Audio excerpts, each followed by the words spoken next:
Oi, pessoal, tudo certo? Sexta de trade no ar para análise, palpite e prognóstico dos jogos que teremos hoje no dia 5 de novembro de 2025. Rodadinha muito completa, muito cheia, com muitos jogos para a gente poder analisar aqui para vocês, sempre se baseando em números e estatísticas. É assim que a gente sempre é lucrativo no médio e longo prazo aqui no Sexta de Trade. Ontem um dia muito interessante lá no nosso grupo VIP, mais uma vez acertando a nossa zebrinha da noite, né, com o Atlanta Hawks aí vencendo muito bem o Orlando Magic, além de outros palpites com 20 pontos do Joel Embiid. Tem também over pontos, rebotes, mais assistências do banqueiro, etc. Tivemos ali um dia diferenciado, mas a gente precisa melhorar, porque hoje aqui no YouTube, né, ontem no YouTube, na verdade, a gente não foi tão bem assim, mas muitos imprevistos aconteceram. Vamos fazer de tudo para que hoje as coisas se mantenham num bom nível, porque no médio e longo prazo sempre vai funcionar trabalhar com números e estatísticas. E é isso que a gente faz aqui no Sexta de Trade, com palpites diários. Então já se inscreve no canal, não se esquece de deixar o like para ajudar o projeto a seguir acontecendo. Meta de 150 likes para o vídeo de hoje, não custa nada e vai ajudar muito o nosso projeto a seguir acontecendo. O nosso grupo VIP, o contato está aqui embaixo, lá, além de tips de áreas especiais, as mais seguras a gente também manda para a galera lá os favoritos da noite, as melhores zebras, os melhores jogos para se operar com over, os melhores jogos para se operar com under, guias e e-books para você se tornar um apostador de alto nível. Então chamem lá no WhatsApp e garantam a sua vaga, beleza? Bora falar aqui de Cleveland Cavaliers e Philadelphia 76ers. Para essa partida aqui eu pretendo trabalhar com um over ou um acima de. A gente está falando de um Philadelphia que vem cansado de um jogo consecutivo e deve ter dificuldades para se defender contra esse Cavs, que é um dos times que mais convertem bolas de 3 por jogo na temporada. O Cleveland, apesar de ter alguns desfalques, hoje encara uma defesa cansada e mais do que isso, o Philadelphia também vem pontuando bem. Vamos de mais de 228,5 pontos totais nessa partida. Bom, a gente tá falando aqui de uns dois ataques que são bem interessantes, principalmente o do 76ers, o terceiro melhor da NBA na temporada por 100 posses de bola. A gente também tá falando de um Philadelphia que nos últimos 7 jogos que eles fizeram, a gente teve uma média aqui, né, bem interessante de pontos, 123,6 feitos, 117,6 sofridos, o que dá uma média aí, né, de mais de 240 pontos nas partidas em que eles se envolveram.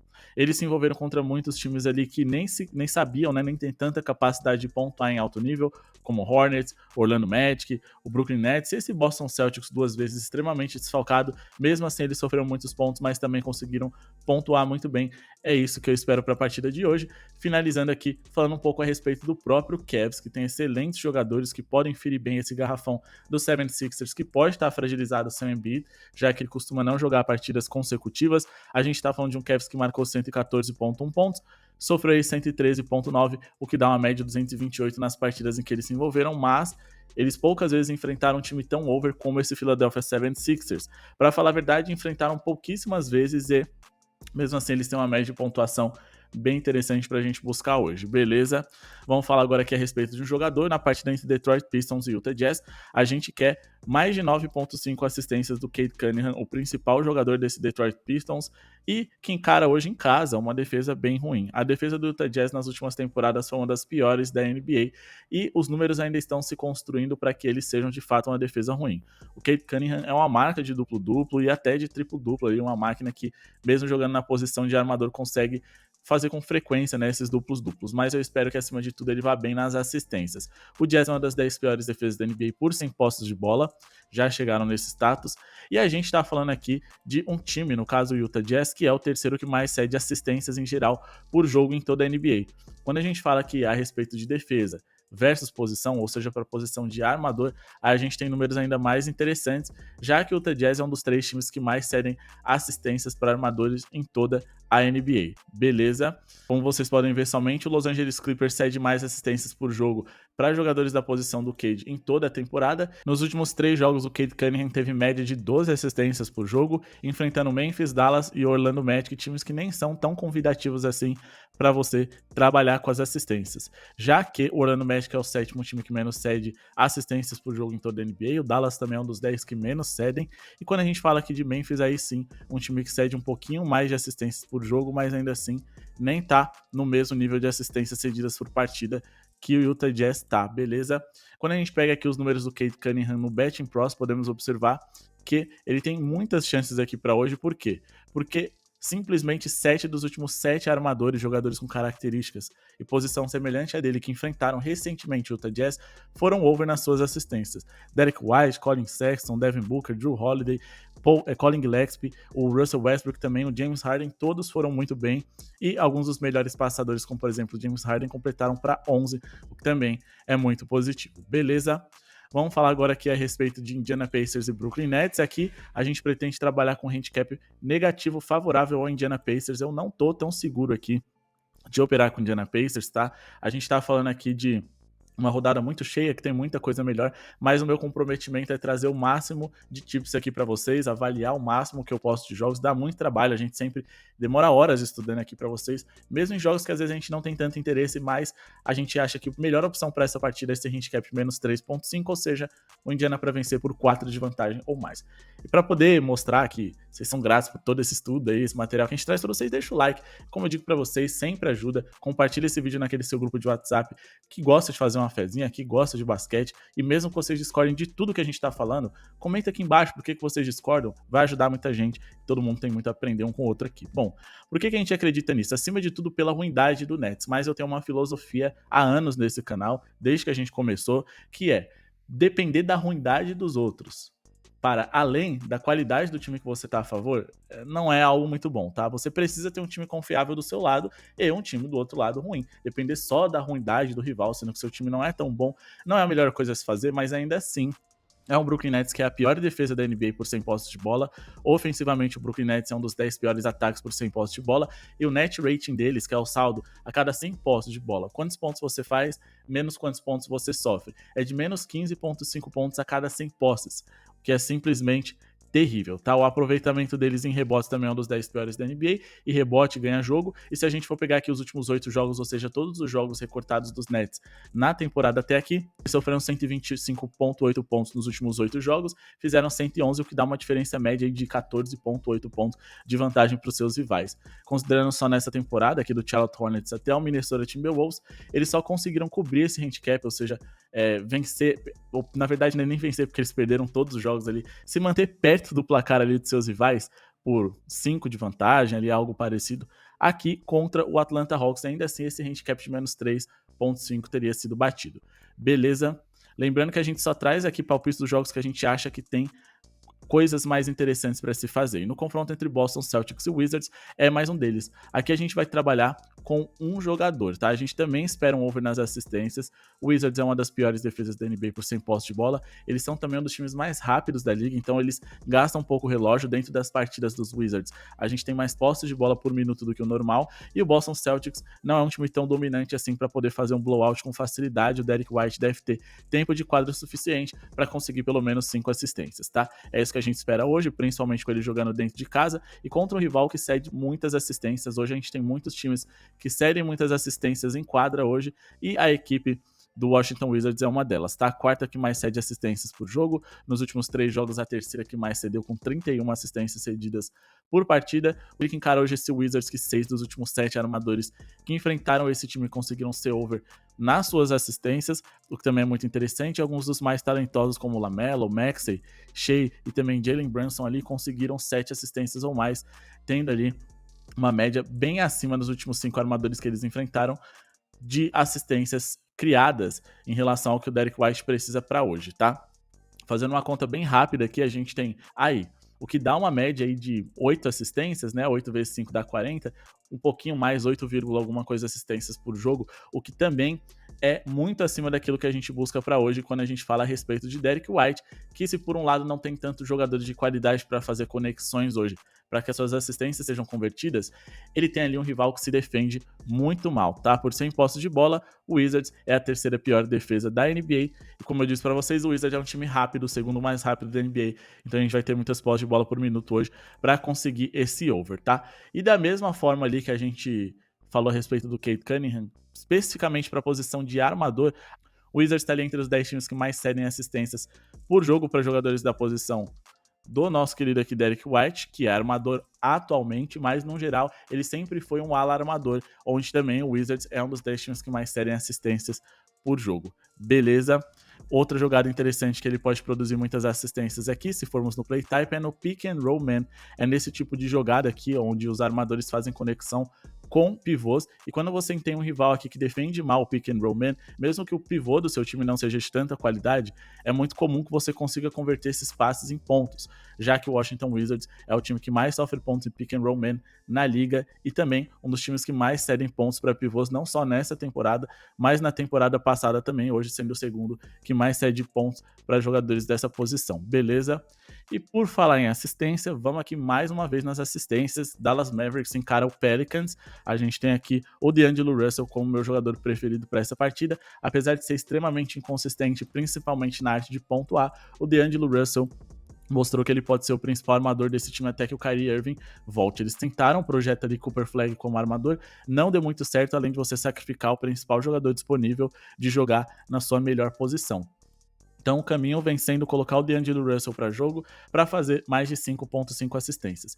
E são os mesmos números aqui praticamente que a gente vai trazer para vocês, tá? O D'Angelo Russell encara um time que é o terceiro mais vazado e pick and roll man da NBA. E se tem uma coisa boa nesse Dallas Mavericks ainda à disposição são seus pivôs, Derek Lively, PJ Washington, que é mais um ala pivô, mas também joga de pivô e ala à disposição, tem também o Daniel Gafford, além ali da altura do Cooper Flag, que pode ajudar nesses pick and roll para poder produzir alguns pontinhos extras. Quando a gente fala aqui em número de assistências por jogo cedidas, o New Orleans Pelicans é um dos 10 que mais cedem assistências por jogo para os seus rivais, e o D'Angelo Russell nos últimos 7 jogos ele teve uma média muito interessante, mesmo tendo alguns deles como reserva, ele foi conquistando esse espaço dentro da equipe, ele conseguiu completar, mesmo com 15 minutos no primeiro jogo, 9 no outro, ele conseguiu uma média de 6 assistências por jogo, que é mais do que o suficiente que a gente busca para hoje, superando esse 5.5 em 3 dos últimos 5 jogos, mas repito, agora sim ele é titular e agora sim ele vai enfrentar um time que cede muitas assistências. O único que ele tinha enfrentado que cede várias assistências foi o Wizards dentro desse calendário, mas ele teve 9 minutos, ele ainda não tinha se garantido como titular dessa franquia, beleza?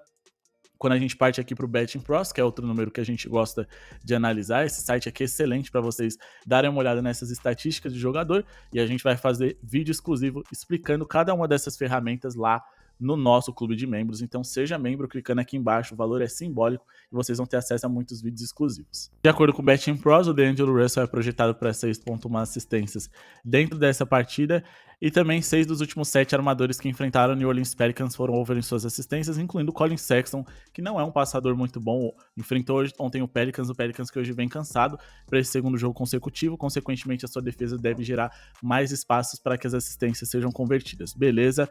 Lembrando aqui que dessa lista dos últimos 6 armadores que enfrentaram a equipe dos Pelicans, os últimos 5 conseguiram aí 6 assistências ou mais, o que também é muito interessante para essa nossa tip de hoje, tá? Falando aqui a respeito de Denver e Miami Heat, essa partida que promete bastante, tá? O Miami Heat eu acredito que possa cobrir um handicap positivo. E é claro que o Denver Nuggets é favorito. Se pintar durante uma partida ali uma odd em torno de 1,50, trabalhar com a vitória deles talvez seja o melhor caminho. Mas o Miami Heat não é bobo, o Miami Heat está sendo muito subestimado pelo mercado e mesmo com a falta de uma estrela e a ausência do Tyler Hero, eles podem ser competitivos sim. Vamos de mais 12,5 pontos para o Miami Heat, esse handicap, ou a gente vence a partida ou perde de no máximo 12 pontos de diferença. Só não pode perder de 13 ou mais, que aí vai ser head na operação. Bom, por que a gente acredita nisso? Vamos aqui para as estatísticas em geral da temporada e colocar aqui as estatísticas mais avançadas, que são as mais justas de serem avaliadas, tá? A gente está falando de um Miami Heat que, em relação à eficiência ofensiva, eles são quase um dos 10 melhores da NBA, até a última rodada eles estavam no top 10, eles são a terceira melhor defesa da liga, em relação ao net rating é o quinto melhor net rating da liga. O Denver tem o terceiro melhor net rating, mas fato é, o Miami Heat não é um time para encarar o Denver Nuggets hoje, e ser dado aí como o zebra total, né? Porque eles podem sim ser competitivos. A gente tá falando aqui de um Miami Heat que nos últimos 7 jogos que eles fizeram, eles conseguiram cobrir esse handicap em todos. E outra coisa interessante que a gente precisa fazer é avaliar os adversários que o Denver Nuggets enfrentou até aqui. Eu considero o calendário do Miami Heat tão complicado quanto, tá? E mesmo assim eles se saíram muito bem. O Miami Heat teve dificuldades contra o Denver Nuggets nos últimos jogos, eles são fregueses, isso é fato, mas o Miami Heat mudou demais nessa temporada e hoje é um time muito mais coletivo. O Denver aí perdeu para o Blazers e Warriors e eles venceram aí com certa tranquilidade os Suns, Timberwolves e Kings, nem tanto, né? Mas o fato é que dentro de todo esse recorte, eles não enfrentaram adversários de um nível absurdo não, tá? Eles enfrentaram esse Minnesota, ok, mas enfrentaram o Kings, que é um time bem questionável aí, com 4 armadores, um time baixo, sem compromisso nessa partida. Foi uma das partidas mais sem alma que eu vi nos últimos tempos, a partida do Sacramento Kings contra o Denver nesse dia 3/11, tá? Ou seja, eu não acho que eles tiveram grandes adversários assim. O Miami Heat teve adversários tão bons quanto até melhores por aqui. Eles enfrentaram o Orlando Magic e o Knicks, que são favoritos ali pelo leste, mas o Orlando Magic de fato caiu bastante. Enfrentaram Clippers e Lakers em noites praticamente ali consecutivas, e mesmo assim eles se saíram bem, venceram Clippers, cobriram handicap contra os Lakers, cobriram contra o San Antonio Spurs e venceram Hornets, Knicks, Memphis, cobrindo também esse handicap contra o Orlando Magic. Beleza? Em média, eles fizeram 123,9 pontos, sofreram 117 pontos, o que dá uma média positiva aí de 6,9 pontos de vantagem. Mas a gente está falando aqui de um Denver Nuggets que tem dificuldades de defender times que aceleram muito o jogo, porque o Denver precisa se posicionar direitinho para poder defender bem. E o Miami Heat não vai dar essa oportunidade, já que eles são o time mais rápido da NBA. Eles vão acelerar esse passe para chegar no garrafão antes do Nikola Jokic, que é lento, etc., se posicionar para poder proteger o aro. Com isso, eu acho que eles podem dar bastante trabalho para esses rivais e pelo menos se manter perto do placar. Para finalizar, vamos falar a respeito do jogo que acontece na virada da madrugada, tá? Temos ali Oklahoma City Thunders encarando o Portland Trail Blazers. Lembrando que algumas partidas que a gente pula aqui para vocês vai ter palpite exclusivo lá no nosso grupo VIP e também tem conteúdo exclusivo no nosso Instagram, @cestadetrade. Sigam lá. Mas bom, vamos falar aqui a respeito de Blazers e Thunder, tá? Porque aqui a gente tem um palpite no jogador Shai Gilgeous-Alexander. A gente espera pelo menos 30 pontos do cestinha, que hoje encara um Portland Trail Blazers que vem sendo um time bem chato, tá? Mas o Shai tem condições de pontuar bem hoje. Ontem eu senti que ele não botou tanto o pé no acelerador assim, sabendo que ia ter uma partida consecutiva hoje. Ele tem pelo menos 30 pontos nos últimos 4 jogos consecutivos. Encara hoje um time que é muito convidativo para jogadores da sua posição, já que o Portland é o terceiro time mais vazado para armadores em toda a liga. Quando a gente dá uma olhadinha aqui no Betting Pros, o Shai é previsto com 32,5 pontos para hoje, conseguiu pelo menos 30 pontos aqui em 11 dos últimos 15 jogos que fez, e a gente tem aqui 4 dos últimos 7 armadores que enfrentaram os Blazers sendo over na pontuação, alguns deles chegando muito perto, Jamal Murray e Marcus Smart por apenas um pontinho, James Harden por apenas um pontinho também, então vale o risco, principalmente porque nenhum dessa lista aqui é um cestinha tão bom quanto hoje é um Shai Gilgeous-Alexander. Os caras mais do nível dele ali em relação à pontuação, Stephen Curry e Anthony Edwards, marcaram 35 e 41 pontos respectivamente, então eu vejo hoje o Shai muito bem posicionado para ferir esse Portland. Mas como ele pode ferir esse adversário? Bom, quando a gente vai aqui na Isolation, no mano a mano, a gente pode observar que o Portland Trail Blazers é o sexto time mais vazado da NBA em jogadas desse tipo. E quando a gente vai aqui em jogadas de pick and roll ball handler, ambas essas jogadas onde o Shai é especialista, um dos maiores pontuadores da liga, o Portland também se dá mal, já que eles são pior aproveitamento em defesa de pick and roll handler da NBA. Então, nas duas jogadas em que o Shai é muito bom, o Portland tem dificuldade de defender, eles sofrem muito com armadores e 30 pontos, pagando em 58, eu considero bem interessante para esse que é o atual MVP da NBA. Bom, pessoal, esse foi o vídeo de hoje, espero que tenham gostado, não esqueçam de se inscrever no canal, deixar o like para ajudar o projeto a seguir acontecendo, palpite das outras partidas, exclusividade lá no nosso grupo VIP, chamem no WhatsApp, participem, muito obrigado pela sua audiência e falou!